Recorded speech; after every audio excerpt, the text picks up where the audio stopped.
Yun mga kailaw, sa mga nagtatanong po kung nasaan po ba ang sensor ng moving heads. Ito mga kailaw, ituturo ko sa inyo kung nasaan po ang sensor nya.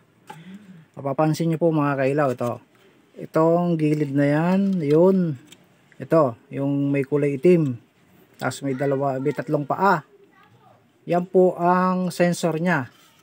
Dito naman sa kabila, sa color naman, itong kulay itim na yan, itong may PCB, itong kulay itim, yan din po ang pinaka sensor nya.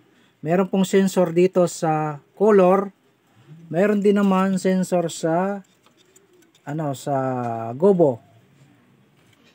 Bukod po dyan, hanapin pa natin kung mayroon pa.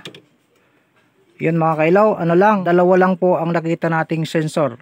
Yun lang po ang pinaka sensor ng moving heads. Sa gobo, color wheel, yan ang may sensor nya. Dati po kasi ang sensor ng mga moving heads, micro switch.